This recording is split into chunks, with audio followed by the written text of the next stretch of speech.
Hold up. Yeah. Swirl. Welcome back, everyone, to the Scratch That podcast. We're doing another part 2. Last week it was Matt. This week it's me. I couldn't be there Sunday, so I'm going to do the basketball stuff that they didn't cover, including the updates on the Cavs and Pistons series, updates on the Spurs and Timberwolves, as well as the NBA draft lottery. So this will be a shorter one, but it'll still cover what wasn't covered in the actual pod. And then I'll be back on Sunday. So we'll be back to our regularly scheduled program. Also, we're going to do some wheel spins since officially everybody's team has now been eliminated. We're going to respin and give everyone a new team, and we'll see how that goes at the end of this. So let's dive into it. First, I want to give a shout out to my Knicks, who absolutely beat the Sixers into a pulp. 4-game sweep. They're playing the best ball of their life. Jalen Brunson looks good. Cat looks great. It's perfect. OG Anunoby didn't even play in the last 2 games, and they still killed him.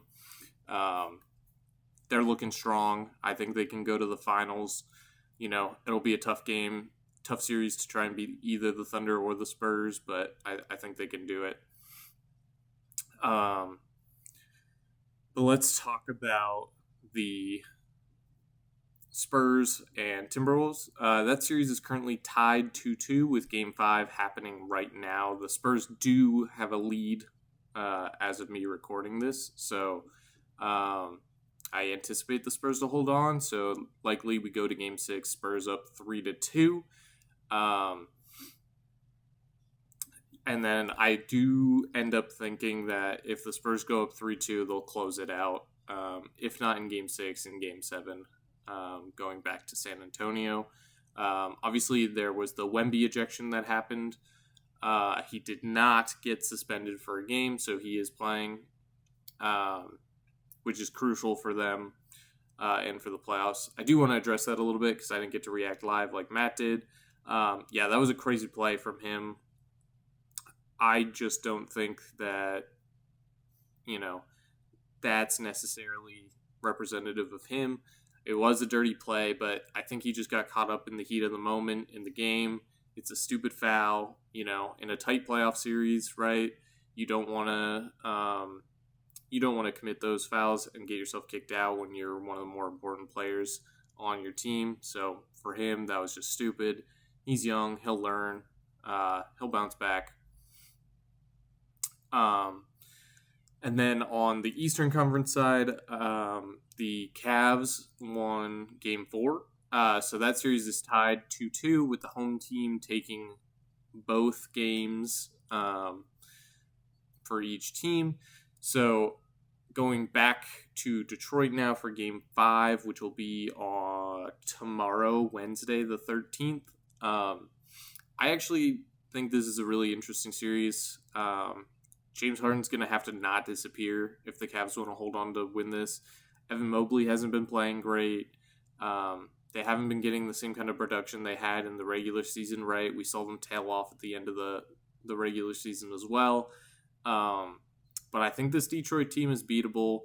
Now, Cade Cunningham's going to have to play 2 games at his absolute peak and hope he gets some help, from the likes of Tobias Harris, who actually hasn't had a bad playoffs. It's gone quite a little bit, but overall not a bad playoffs for him.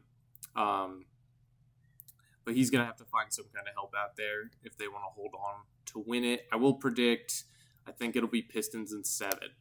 I think this is another 7-game series. But either way, New York fans were more than excited to let them play as many games as they need. This gives OG Anunoby plenty of time to rest up and come back for the Eastern Conference Finals. But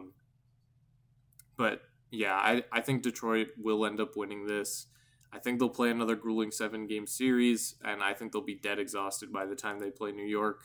And I think New York will win that in 6 games.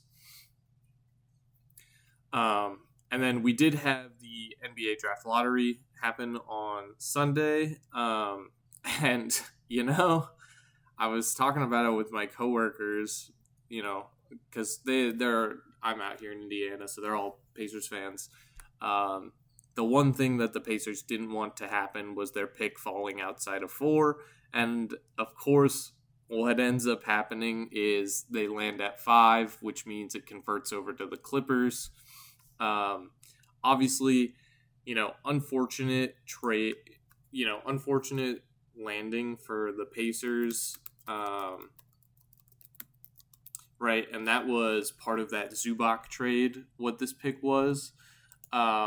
They ended up trading for Ivica Zubac. They got Kobe Brown in return, and then they gave up Benedict Mathurin, Isaiah Jackson, and what ended up conveying as the number 5 overall pick this year, and then also a 2029 first-round pick and a 2028 second-round pick. I've seen a lot of debate about, whether they should have made this trade or not. I think they had to make it. Jay Huff was their starting center before that. So if they don't trade for Zubac, who are they going to get to play the 5? Obviously, Halliburton was out last season anyway. I don't think they were going to get, an insane player at 5. I think that's why they pick 1 through 4 protected, right? They were confident if it's not 1 to 4 that they're not going to get someone who's going to make an impact on the team in their championship window. So I don't mind the trade. Obviously, it ends up looking like a lot for a Ivica Zubac type player, but ultimately, if it gets Indiana back to the championship next year and gives them a chance, they did take that Thunder team to 7 games, so we'll see what happens, but I think they'll be fine. I think for the Clippers, they should take this as a sign to start rebuilding. They should not be a play-in team with the team that they do have, and I think it's a clear indicator it's time to tear it down and rebuild. The Kawhi experiment hasn't worked out. Get them out of there. Start tearing down that team, start rebuilding, start looking to the future, try to get some assets, and hopefully that they can bounce back sooner rather than later. But I think just trying to rinse and repeat with Kawhi Leonard is not the answer for the Clippers. But in terms of the lottery, I'll just go through the order. The Washington Wizards did win the lottery, so they got the number 1 overall pick. It's likely they're going to take DiPanasta. I couldn't imagine them going another direction. I think DiPanasta fits with that young core they've got going there. And honestly, watch out for the Wizards. They actually are building kind of a nice team. They've got some veterans in Trae Young and AD, and then they've also got the likes of Alex Sarr. They're going to have DiPanasta. I think they've kind of made some moves to kind of clear out some pieces. I don't love the Anthony Davis trade, but it's fine,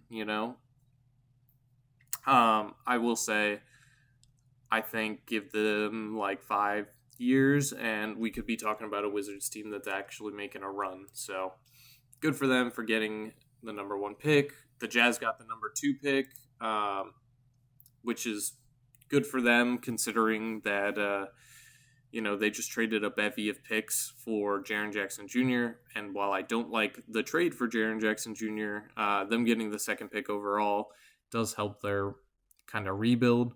Who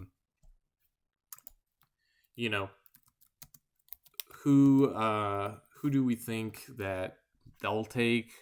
Probably Peterson at number 2. I think he'll slot in there. I don't think they'd go Boozer. Maybe Caleb Wilson, but I doubt it. I think they go Peterson. And they're pretty happy about that. Number 3 is the Grizzlies. The Grizzlies are kind of in a weird spot. Likely they're going to trade Ja Morant at some point.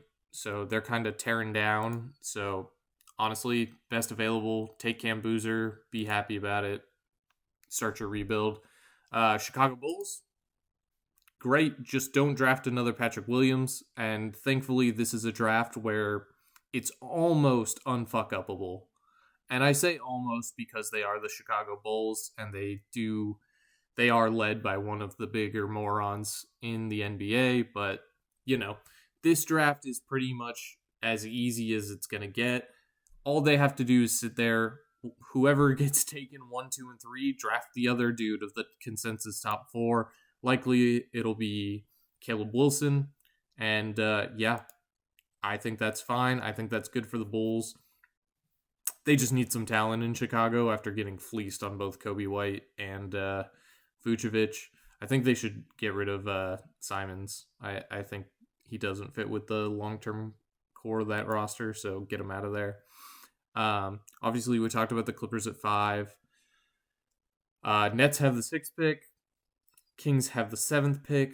Hawks at 8. Mavericks at 9. Milwaukee at 10.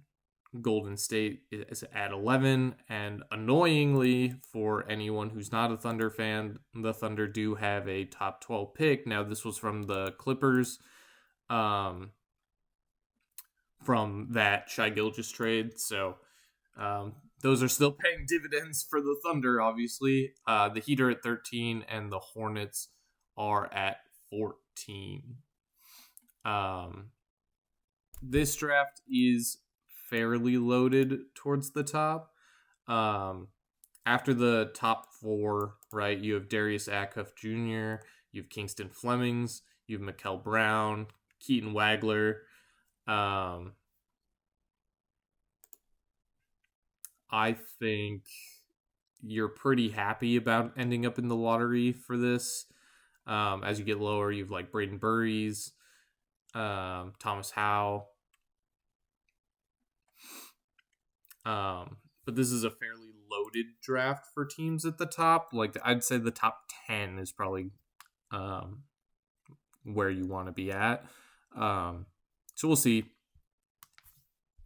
what ends up happening. We still have to get through the remainder of the playoffs, but I like it. I'm happy that the Pacers didn't get to keep their top 5 pick. I think it's just really funny, and obviously I don't want to see the Pacers get better because that hurts the Knicks' chances of winning back-to-back championships after they take home the trophy, the Larry O'Brien trophy this year. And then I do want to give a shout-out to Jason Collins and his family. Jason Collins passed away. And for those of you who don't know who Jason Collins is, he played for the Nets, he played for the Celtics, he played for the Wizards and the Hawks back in 2014. He unfortunately passed away of cancer, so thoughts and prayers with his family. And we wish them nothing but the best. Spinning to determine our playoff teams out of the remaining ones for me, Brett, Matt, and Nick. I'll be doing the spins. Here I got the wheel.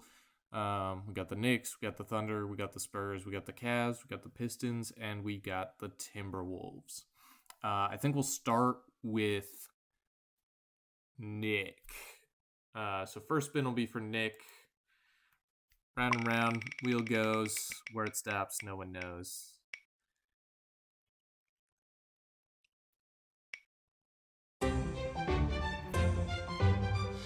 All right.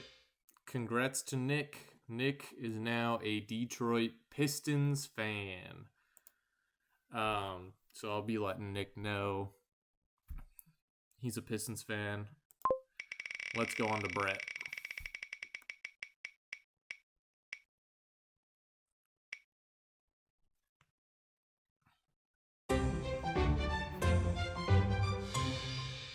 All right. Brett has got the Thunder. Now let's do Matt.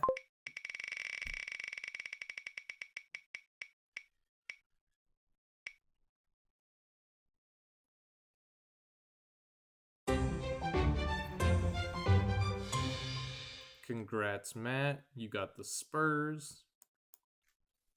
And now, finally, bringing up the rear is me, and I'm so desperately hoping I land on the Knicks.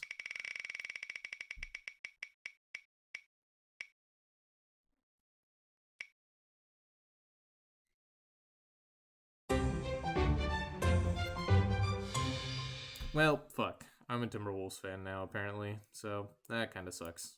All right. Thanks for tuning in, everyone. That's the Scratch That Part 2 episode. Tune in next Sunday, 7:30, for the next episode. I think we're all going to be there. I know I'll be there. I know Matt will be there. I know Brett will be there. And I believe Nick will be there as well. So we'll see everyone next time.